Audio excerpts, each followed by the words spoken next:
Hello, everyone. Good morning, good afternoon, good evening. Greetings from Nairobi, Kenya, where we are having a panel discussion at the sidelines of the special session of the United Nations Environmental Assembly.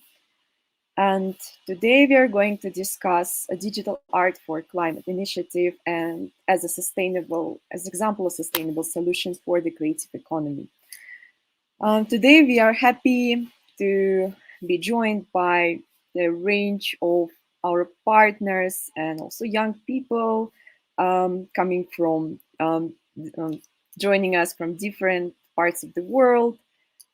Today with us is Miroslav Polzer, who is the founder and CEO of GloCha, Global Champions, and the curator and coordinator of the Digital Art for Climate initiative. There's also Irina Karagyaur, who is head of metaverse growth at Unique Network, one of the partners, essential partners of the initiative. Then we also have Lisa Russell, who is an Emmy Award-winning filmmaker and the head and founder of Create 2030 initiative. Then from the side of UN Habitat, we have Douglas Reagan, who is the lead specialist, children and youth at UN Habitat. Then also we are joining um, the conversation will be joined by representative of Matare Youth, one of the informal settlements of Nairobi. Who is here we see Isaac Mwasa waving at us now, who is the program coordinator at Matare Environmental Conservation Youth Group, one-stop youth center in Matare. Then we also have Gary Lumumba, who is our amazing artist from Matare Root and also curator of the programs, art-related programs in Matare Roots. Then we also have me. I'm going to moderate the session. I'm a program officer from UN Habitat, working with the youth team. And yes, let's get started. So just for those who haven't joined our first session, day before yesterday, we were talking about the Digital Art for Climate initiative as a multi-stakeholder partnership initiative, which uses blockchain technology to turn art into digital assets or non-fungible tokens, which can be collected and traded, unlocking the incredible potential for resource mobilization and climate empowerment.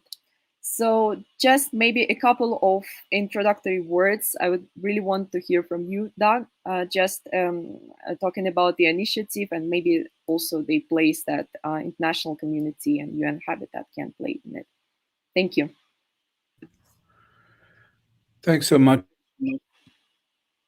And again, repeating what you said, we're so excited to and honored to be here with all these amazing people from around the world that are helping us use digital art as a way to fight climate change, engage the world.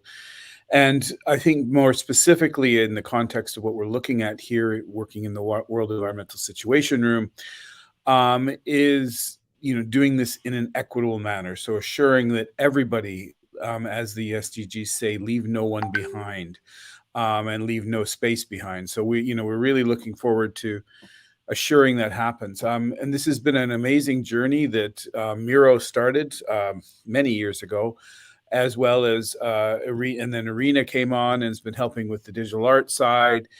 Lisa and Mathari and coming on to both curate, produce, create some of the amazing digital art, which then culminated, of course, at COP26, where the Mathari One Stop Center and Graffiti Girls were able to won a special award during that time. I think also we're looking forward. This is the last of the series in the World Environmental Situation Room, and a big shout out to UNEP and Alex Caldas for that support. We're also looking forward to South by Southwest. I don't know if anyone knows of this conference, but it's one of the preeminent conferences on digital technologies and entertainment and such that's held in Austin, Texas. That's in the middle of the month. So really excited that that's going to be moving forward, and we're going to be going to be looking forward and doing promotions. I'll be involved there. Miro and Arena and such will be involved in presenting there. So I think that kind of sets the table. I don't want to speak much longer. I think we have up next is a video by Lisa Russell. She's our Create 2030 partner. It's a rough cut, just to be clear. We're still moving. This is all what we're preparing for South by Southwest. So we wanted to give everyone here kind of a sneak peek of what we're doing and what we're presenting and how it's going. So Olga, are you able to put the video up? Yes, just give me a second.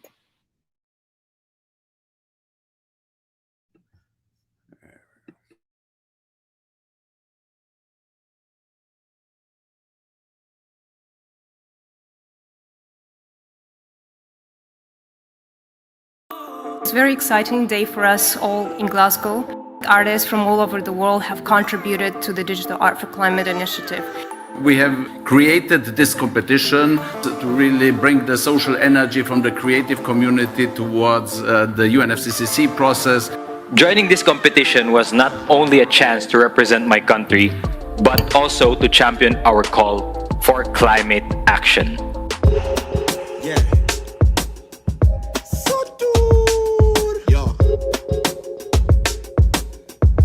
Young mothers are also involved in the art competition, which was in COP26, and they won a special award.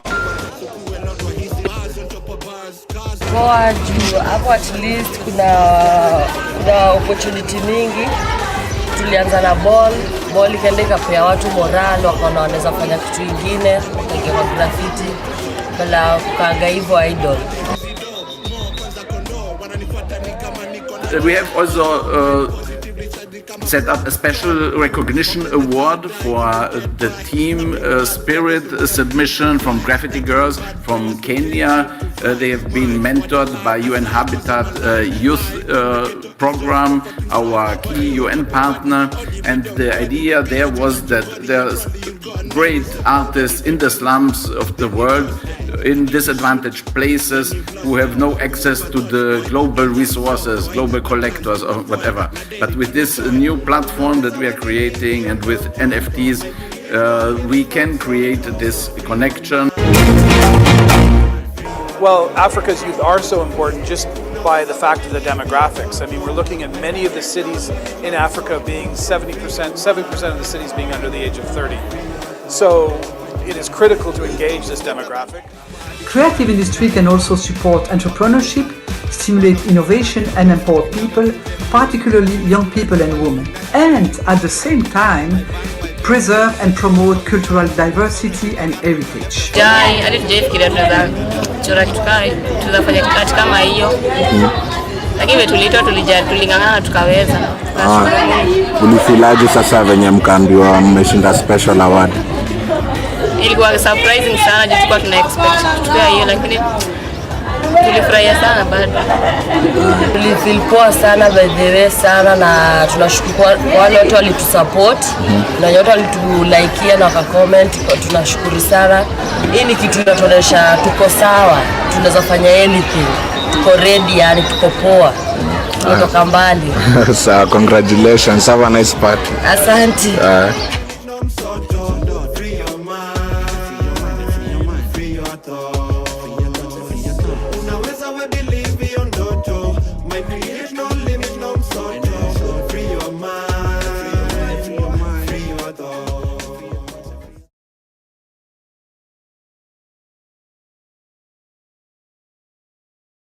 Yes. Here is the initiative in a nutshell, and thank you very much, Lisa, for putting this together. So why don't you actually elaborate a little bit more on your work on sustainable solutions for the creative economy? I know that you're a biggest proponent of that. Please, could you tell us a little bit more on that? Sure. So thank you for having me, and greetings from Nairobi. So I have been working as a filmmaker, an actual, practicing creative professional, as a contracted vendor for the United Nations for the past almost 18 years. And during the course of my career, I've also engaged other artists, whether they're musicians or poets or dancers or whatnot, because I realized that the cross-pollination of different art forms actually amplifies sort of the cultural appreciation of the places that we're highlighting, and it's just been a really interesting way to engage artists in both global health and development issues, and now in the sustainable development movement. And what I want to say is that when people think about artists and the UN and NGO community, they often think of artists as sort of entertainers or advocates or ambassadors, that we can stand up and move people with our films, with our music, with our words. And that is, I think, part of what we bring value to. The other part is that we're incredible problem solvers and creative thinkers. And I think that the conversation that at least Create 2030 is trying to have is, how can we not just be these entertainers for sustainable development, but also practitioners? And what does that actually look like? So for me, for example, I work as a one-person crew. I use cameras, tripods, microphones, laptops. I generate an incredible amount of e-waste. Plus, because I work for the UN, I oftentimes jump on flights and I fly to different parts of the world to do my work. So my carbon footprint is actually quite heavy. But I don't have solutions to, purchase equipment from a more environmental friendly brand, for example. Some of the artists we work with use renewable energy. So instead of powering concerts with, electricity, they do it off the grid and use renewable energy. There are graffiti artists, for example, who use paint that is a smog eating type of paint that takes smog from the air and crumbles it into sort of biodegradable materials. So when we talk about sustainable solutions for the creative economy, there's just a whole bunch of areas that we can provide value for. And so what I appreciate about the Digital Art for Climate movement is that the NFT space is growing, and a lot of artists are extremely excited about it, including myself. But the reality is that the industry or the movement hasn't quite provided the tools for us to do it in the most sustainable manner possible. So everything is on Ethereum, which we know is really bad for the environment. And then with Digital Art for Climate and their partners, they're creating an alternative for us to be able to produce NFTs, produce NFT collections in a much more environmentally friendly manner. So I think that's all I want to say, just kind of give a big picture of what, sustainable solutions for creative economy can look like. Doug and I have talked about the idea of building like an NFT creator studio. And wouldn't it be cool if it was powered by renewable energy? Wouldn't it be cool if we used all the sort of equipment and resources and tools that are more environmentally friendly than we kind of default to? And that's been, something that we're talking about. We hope to work with the Mathari artists who are already doing great work. And yeah, I'm excited to see where this is headed and how many more artists can participate, not only in, again, producing content, but in helping the movement grow towards a more sustainable initiative. Thank you very much, Lisa. I think that's also one of the most important goals of the Digital Art for Climate initiative, is to give young artists, digital artists, the platform to reach out to as many people as possible with their idea of more sustainable art and solutions towards sustainability that digital artists can provide. So just maybe as one of the part and parcel of the initiative was the Digital Art for Climate competition, and which was successfully run last year. And also the winners and special award winners were announced at the COP26 in Glasgow. So just wanted for our viewers to get to know a bit more about this initiative, maybe also to inspire them to take part in it once the next round will be called. So please, Miro, could you elaborate on that and just explain how what is this competition about, how the idea of the competition was brought about, and also what probably just sneak peek into the pool of the artists that applied, what was their profile, and just what was very interesting to you. Thank you. Thank you very much, Olga. It's such a pleasure being on this call on these days when the UN Environmental Assembly is taking place at UN Office Nairobi, and to be also connected with artists from the Matare One Stop Center, Kaka and Gary. It's really wonderful to have this opportunity to collaborate in this context of digital technology, culture, and global challenges. And perhaps as a brief introduction, so the problems that we are facing now with climate change and also with sustainable development, inequality, wars, and now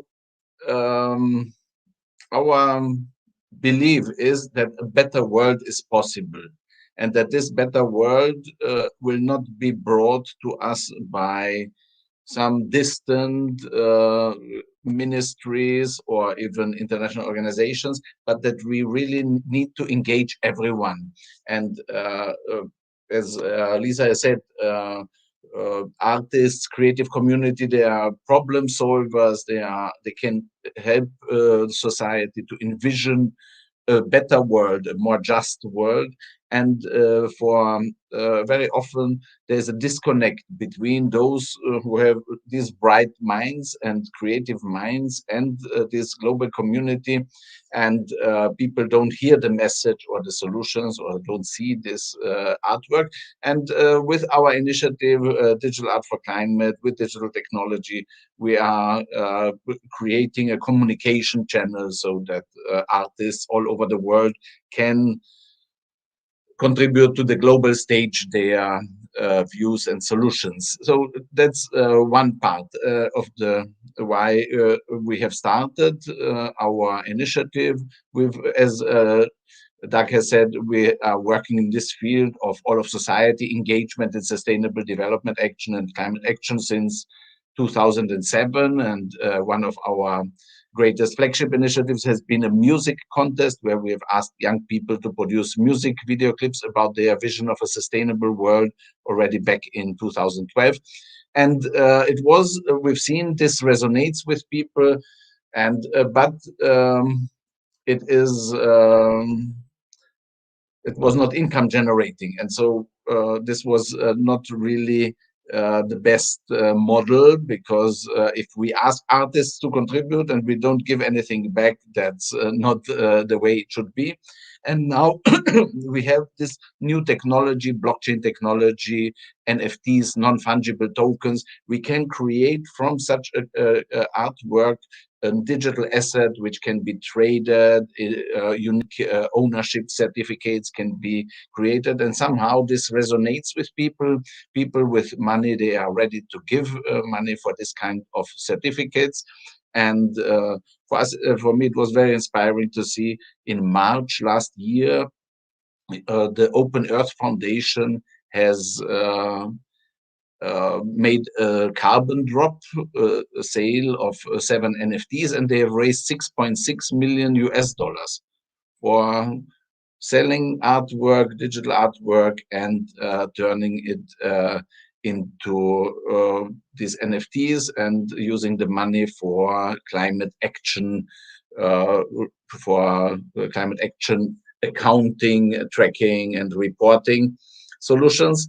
And so I thought, if they can do 6.6 million with a US focused initiative, so the artists were almost all from the US, and they were using a polluting blockchain solution. Really, Ethereum is a big environmental problem, was a Bitcoin. It's using too much energy. But there are now better solutions, and Irina will talk about this more, which use 10,000 or 100,000 times less energy per transaction than the other systems. So as we thought, we can do this better, and we can create a really global platform and a marketplace where we will engage artists and provide income opportunities on the one hand for the artists, but also financial resources for young people who take climate action, and to take revenues and use them to build the infrastructure, the institutional, technological, and intellectual infrastructure, so that all people all around the world will be able to take meaningful and rewarding action. And we have invited UN Habitat with its huge network with young people in the cities and settlements to participate, so that we have really this inspiration and resource mobilization through art and digital technology. So regarding the competition, we've made a call to artists and we have a wonderful partner also.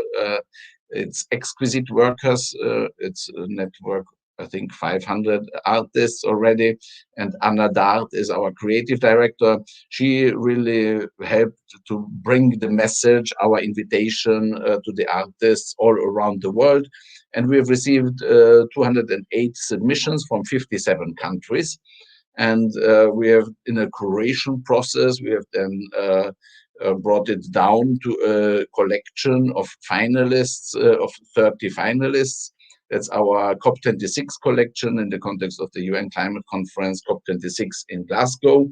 And then there was a public voting, and the winners of the public voting, the overall winner, Bricks from Philippines, he has received from us 1,500 euros.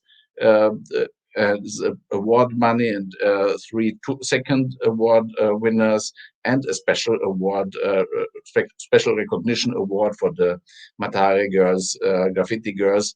And because it's really such inspiring artwork, and it was a pleasure to give visibility and recognition to them. We have a digital gallery, and now this artwork is being turned by Unique Network into NFTs, which we are going to sell in the coming weeks and months. And then in June, we have the next competition launch in the context of the COP27.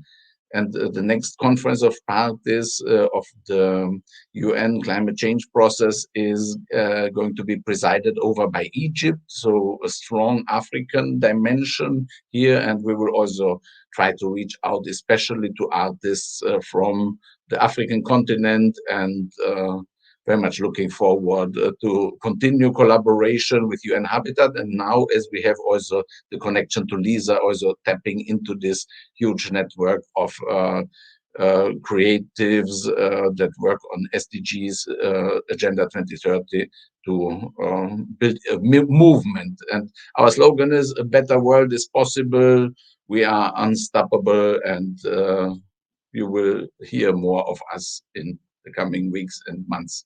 Thanks for the cooperation. Thank you very much, Miro. Truly inspiring, and but to me, as probably not a specialist, difficult to comprehend now. But I do see lots of potential. But maybe we just need to give a floor to Irina to explain us a little bit more how it all works. What is the how actually curators can benefit from, what is the value of the NFTs to creators, how they can benefit from it, how they can join the initiative, and also just a question from maybe just kind of elaborate on what has been already said. What are the next steps? Miro already mentioned some of them. What are the next steps for the initiative? What are the ambitions on that? Thank you. Could you, just. Thank you, Olga. It's a great pleasure to be here today. So from the side of Unique Network, to give a little bit more background, Unique Network is the NFT parachain built for Kusama and Polkadot. Polkadot is a blockchain that we can compare to Ethereum. It's an infrastructure. However, it is proof of stake. So it is sustainable, minimal energy consuming blockchain. And the recent report by Crypto Research Institute has shown to us that Polkadot is actually consumes the least electricity among other proof-of-stake blockchains. Another benefit of using blockchain for climate action and for resource mobilization, as well as in line with bringing artists and creative community into the space, is that it is, to me, really a new way of engaging, a new way of building community, and new way of communication and exchanging value. Hence, this really proven to be a success story for many causes, because visual art, digital art, is something that we actually use and see quite a lot on a daily basis. But previously, as we did not have a way to own it, to prove the ownership of this digital art, it was sort of a neglected industry. So physical paintings were selling for millions of dollars in auctions houses like Sotheby's and Christie's, and digital artists were trying to make ends meet. Same applies to the music industry, where platforms like centralized platforms that give us access to music files, they're the ones who own the rights, who own the music, and they're the ones who are collecting all the profits. So nowadays, things are shifting towards decentralization, and really the power, economic power, is shifting in the hands of the artists, because peer-to-peer transactions that are enabled on the blockchain allow every artist to have his own wallet, and accept cryptocurrency and raise capital and run auctions on his own. For example, what we have seen at the beginning of the rise of NFTs, we've seen lots of collectibles. We've seen communities being built, and I must acknowledge that this space is fairly new, and even the artists have not discovered it fully yet. And the tools on the blockchain still need a lot of improvement in terms of user interface, engagement, and experience. So at Unique Network, we have come up with the tools that help artists to build their own blockchain marketplaces. Because if you look at large marketplaces such as OpenSea, firstly, they're built on Ethereum or layer 2 blockchains, which are not ideal for environment and very energy consuming. And secondly, they've become overcrowded. So for an individual artist, for an artist who is just starting his career, it is extremely difficult to stand out and to actually sell his artwork on such large marketplaces. So our idea is to give creators access to minting solutions, or to be able to build a marketplace on their own, at least the version that can be quickly assembled and put out on the market and shown to their collectors or to their audience. With DigitalArt4Climate, we took it one step forward. So we are introducing auctions for the first time. Our network, our blockchain went live back in December 2021. So we also are very new as a live parachain, but we had our testnet and our first NFT collections minted since August 2020. And we have gathered the community of over 60,000 people who are DOT and KSM, as well as Quartz and Unique token holders, as the token is sort of central tool for the community together, because token holders can then create governance around the project, have the right to vote on the decisions of the community, and really enable decentralization of every platform. So with DigitalArt4Climate, we have run this amazing competition. We really saw entries from all over the world. We've seen artists entering who just began their career as an artist, who wanted to have a say in the environment and support climate action, and they succeeded. So for me, this was really an amazing proof how community can get together, how we can all work together for a cause and succeed, and show the world that is possible, that actually there is a lot of need to be able to associate it as an artist, as a creative person, to social good, and people want to contribute to global action, to sustainable development goal. And this is something that truly unites tech community, creative community, and communities on the ground, like UN Habitat, young people, especially because they are the ones who are very quickly learning about this technology and applying it in real life. So with going back to our marketplace, the test version is now being created. So we're testing last things with auctions, and we're hoping to launch it at the end of March to showcase the platform and to actually mint our winning NFT collection for COP26, to then be able to auction it off later in the year before June 2022. Things in blockchain are never fast, and we are still in the process of teaching everybody how to create a crypto wallet.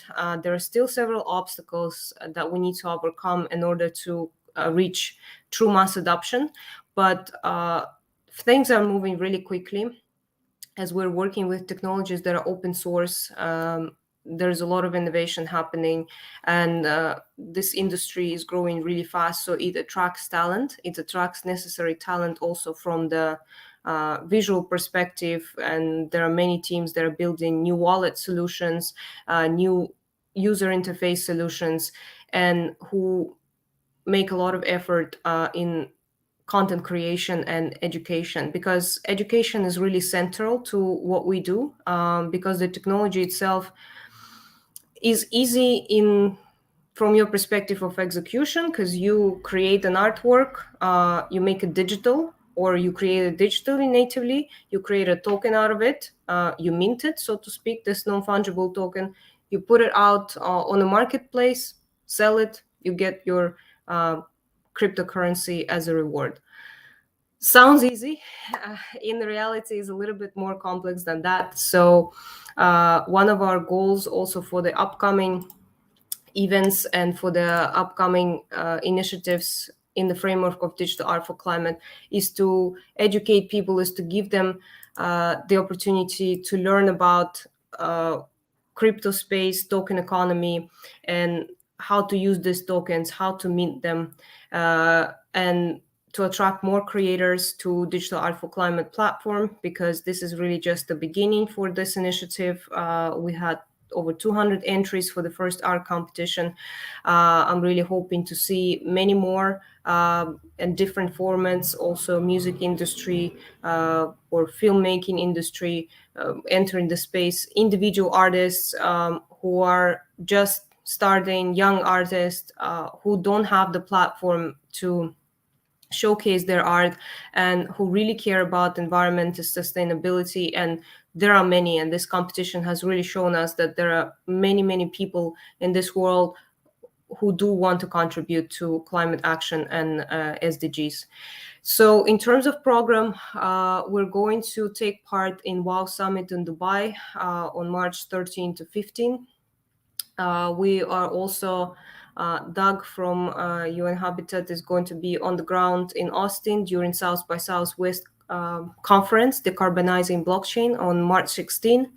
At the end of March, we will also take part in Dubai MENA Climate Week, where we will showcase all the winners of the work, and we will run several educational workshops on NFTs and digital art and climate action. On the 22nd of April, we have AC Earth Day webinar. Then we have activities in May in the framework of digital innovation for youth climate action empowerment. And between the 30th May and 5th June, we'll have GloCha Mania, the main event for us for this year, to finalize the COP26 collection and to move towards the sales process and raise funds to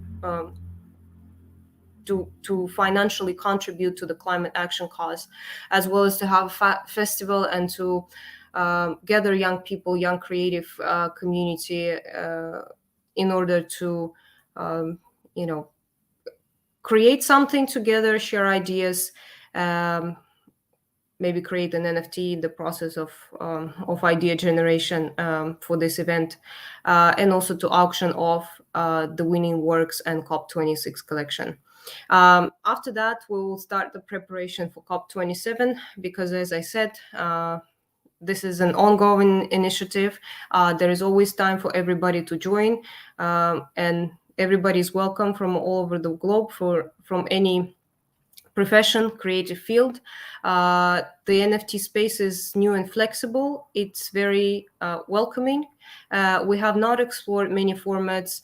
The digital art is just beginning, so we were able to sort of tokenize what was already in the space in the form of digital art, but we have not seen enough innovation, in my opinion, because this is so new and artists are just discovering how to use this technology, how to use digital space, new ways of communication and communities in order to support their art.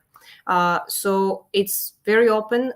You're welcome to reach out to DigitalArt4Climate team, submit your proposals, and we will be looking at other collections that will go to DigitalArt4Climate marketplace to be either auction off, or we will organize NFT drops.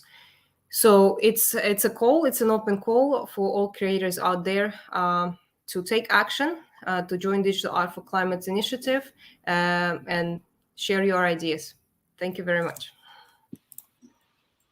Thank you. Thanks a lot, Irina, for this elaborate explanation of how it all works and how the artists can actually benefit from that. And I like this idea that although it's still emerging, the conversation is open for everyone to join in and speak from voice their own kind of opinion on that, and also maybe concerns. So speaking of also concerns, just as you were presenting, we got an initial reaction from Mariana, who's saying that digital arts are great. We can witness how they promote peace and justice during tough times. But first thing they need to think about is how to increase connectivity and technology access for young people. Like, to me, it's also the idea of joining the conversation. So maybe some of you could jump in and just reply to this reaction, or maybe even Doug could reply, because I know that we touched upon this topic at our first session.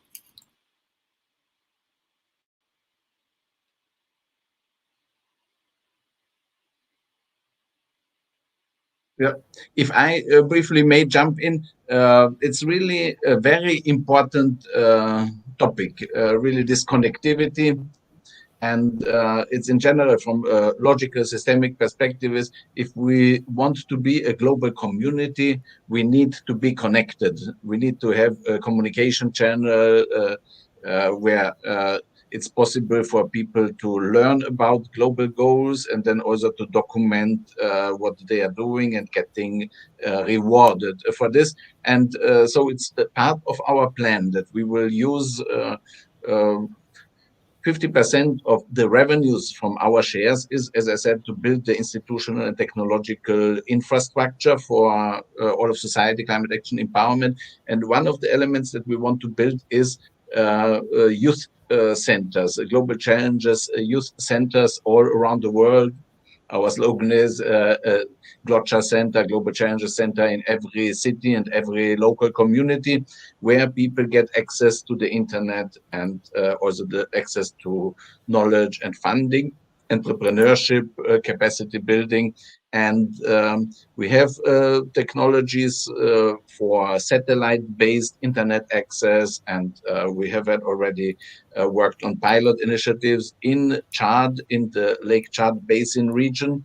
And even if we don't use satellite-based and just provide the funding for conventional access to the internet, that's really a key systemic precondition. And also computer equipment, simple computer equipment that the artists can really upload, digitize the artwork, upload it to these our platforms. That's systemic necessities, and we as global community have to provide this funding and UN system in general is really lacking funding in general. But now with this resource mobilization power of Digital Art for Climate, we think we can, the UN Habitat Youth Network has the connections, the partnerships, the World Environment Situation Room networks as well. And we will bring the funding to build a locally capacity for people to connect and to have the computer infrastructure. That's the plan. If I may also... And Olga, can I just say a few words? Oh. Yeah, go Sorry. ahead. Go ahead. And then I definitely would love to hear from Kaka and Gary, because they're the ones living this reality. You know, I'm sure, knowing what I know about them, that if they had better access to Wi-Fi, if they had equipment, that they would be churning out a lot more material. But what I would say as well is that, you know, I consider myself fairly you know, good with technology. I've done coding. I know how to use Unity. I know how to get on Discord. I know all this tech stuff.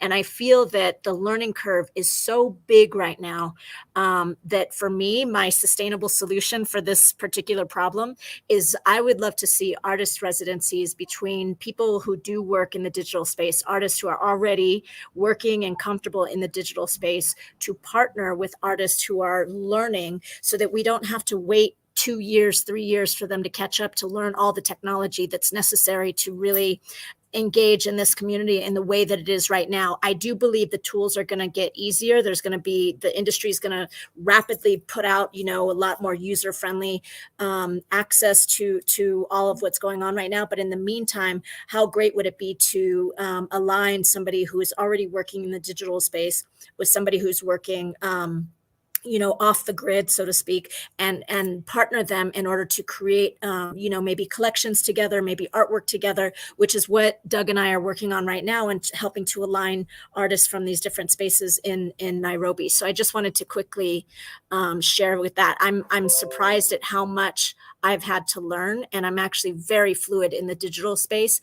And to think of some of the artists I work with in Mombasa, for them to catch up to where I am now is just a huge learning curve. It's huge. So this is just an idea that I wanted to put out, that, you know, I'm launching my own NFT collection, and I would love to use some of the funding to fund these artist residencies, to fund these NFT creator studios, and to just elevate the artist by not, again, expecting them to play catch up, because it's a lot. It's just practically just a lot. So I just wanted to say that. And then I hope Gary and Kaka have, you know, can school us on the realities of this, because this is their, you know, their reality. Yeah, if I may, just a very quick comment. I very much agree with what you're, Lisa, saying. The learning curve is really, really huge. And for this reason, we have Discord community of Unique Network. We are constantly partnering with different initiatives. We recently partnered with Dream Conduit DAO. They have free lessons and workshops for creators. They also have one-on-one coaching sessions with career coaches. They have clubhouse rooms. So anybody who's interested, please do check out unique.network blog about the partnership. And there is a list of initiative for the week. Every week, almost every day of the week, there are workshops. They're absolutely free to access. And on Unique Networks Discord, which you can also find on our website, we have NFT art and NFT for good groups that were launched by our ambassadors. It's a community initiative. We have several ambassadors who are artists, and they have their galleries, physical galleries. They also do lectures, and they have experience with NFTs. So we really encourage this communication. And our design-a-thon for DigitalArt4Climate also took place on Discord.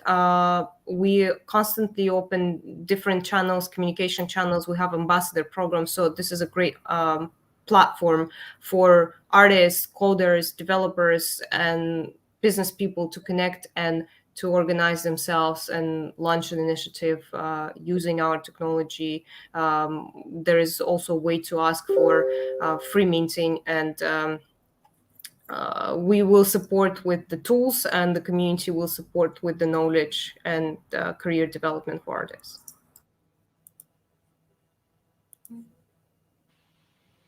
Okay, sounds really optimistic. I think that partnership is the key to tackle most of the sustainable development issues, in all of them, also including the internet connectivity. So just in case you're interested, the link on Unique Network blog is in the chat, so you can check it out. And maybe, yes, let's actually, I was thinking about asking the question first to Isaac and Gary, but maybe they could also first provide their reaction to the point raised about the internet connectivity and art. How is that connected? How is that related? Like, what would be the link, and what is the benefit for the what would be the benefit for the community once the increased connectivity is achieved?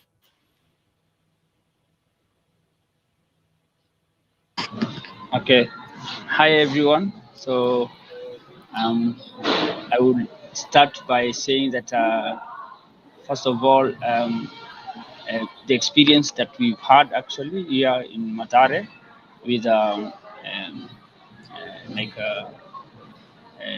technology and like how we can send the message out there to the people. So, as Lisa has said, like we are lacking some of the equipments, but we try, and that's why you see that we go to murals, and also we try to get into the music and make sure that the message is sent.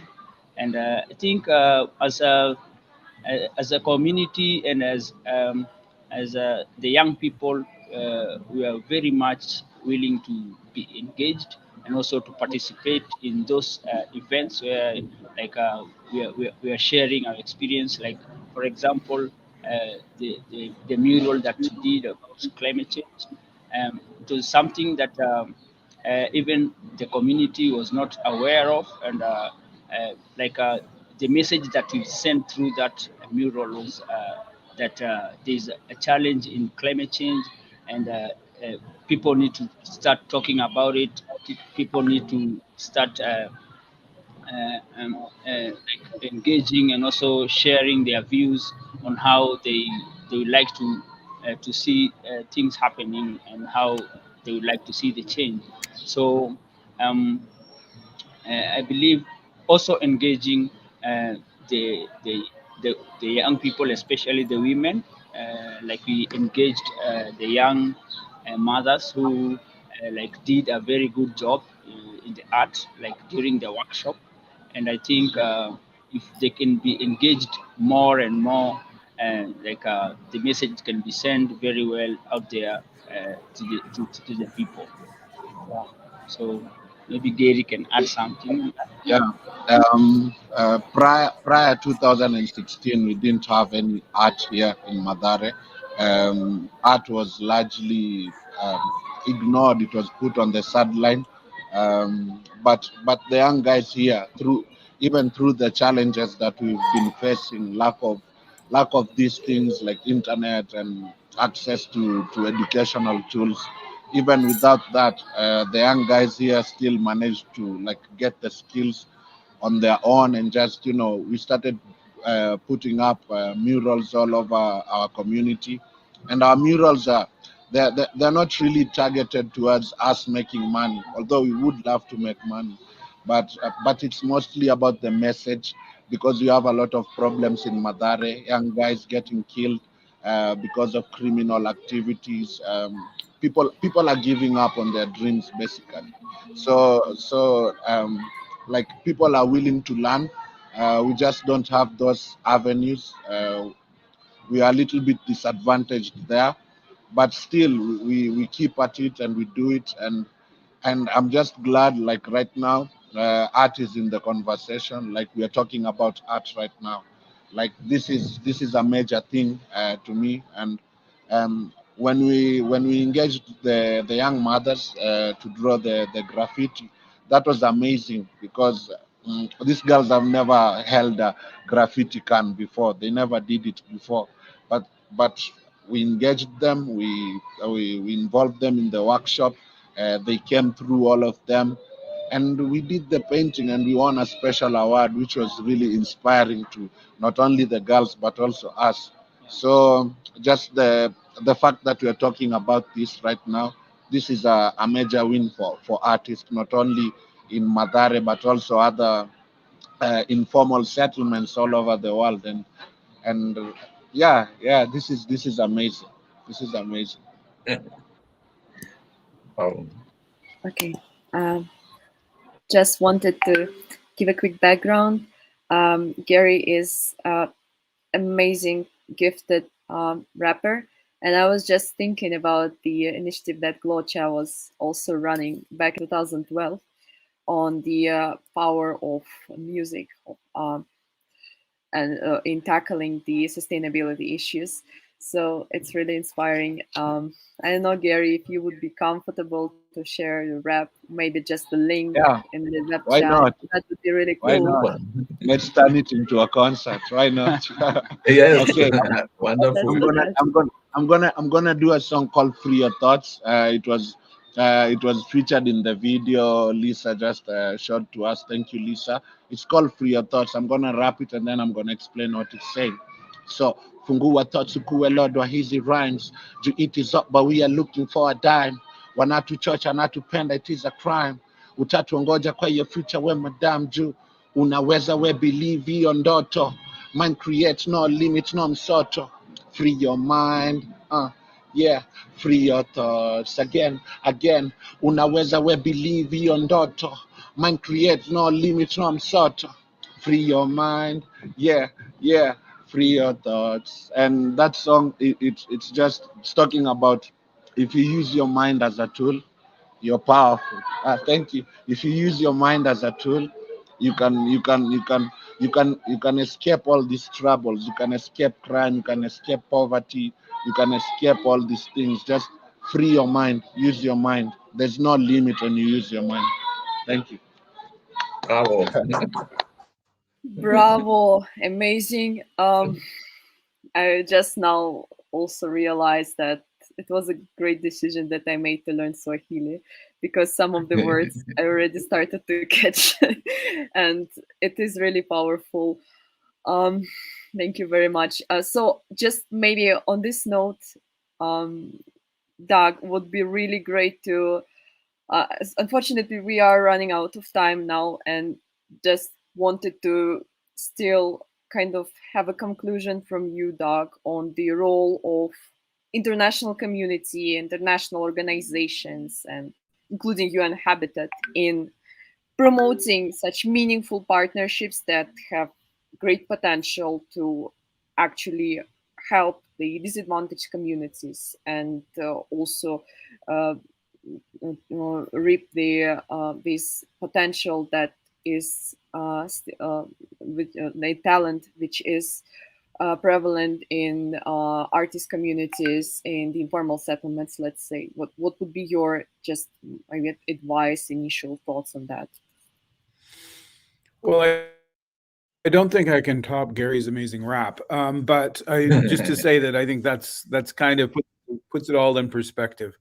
I mean, I think it's all been said. I think that the access to the digital art, the access to the digital economy is all. I think it's all coming together. It's actually can be real, but we really have to be deliberate. We have to know that, as Gary and as Isaac and the other young people I know who are in Mathari are saying, there needs to be kind of a hand up, not a handout. We need to assure that we can give them some of the basics so that they can continue not to produce art, because I know Gary and many of them are the most prolific artists in the world, but actually to have a platform in which there are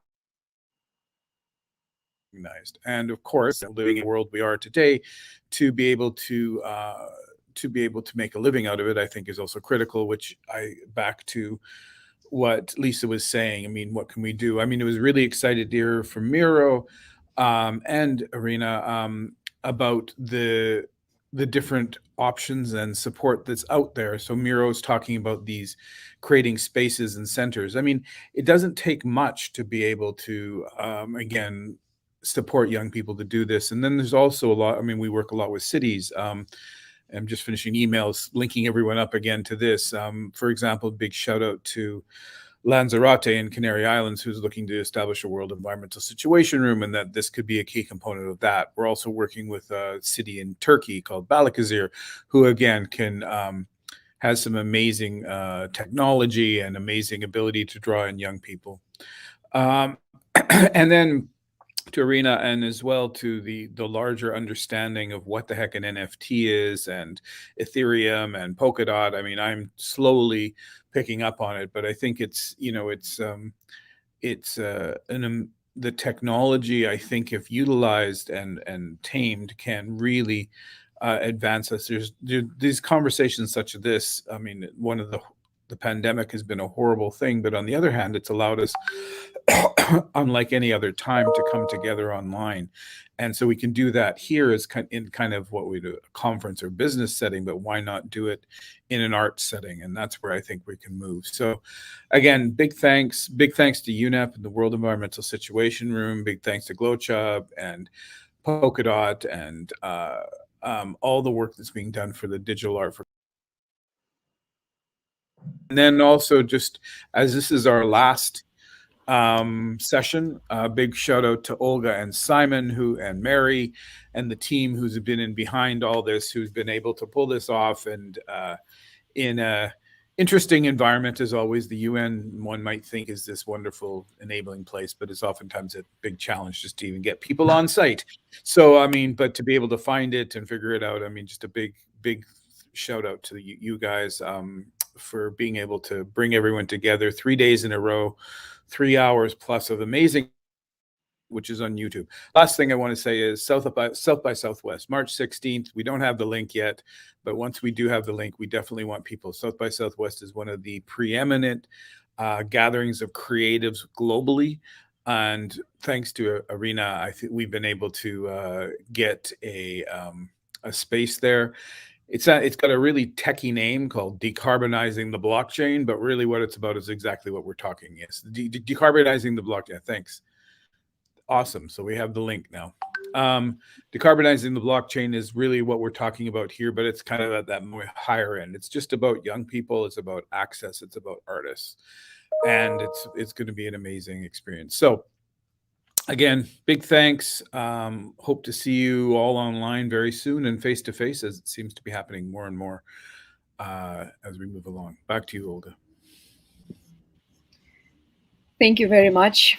I think it was an incredible session, and altogether we had 3 sessions in a row, kind of finalizing the message on the utilizing all the possible means for sustainable development and empowerment, including economic empowerment also of young people and communities, various communities all across the world.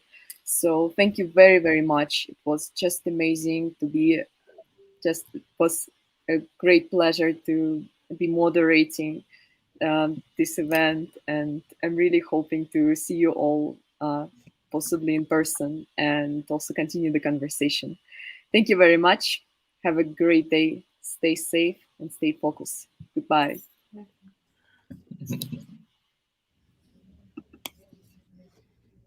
Bye.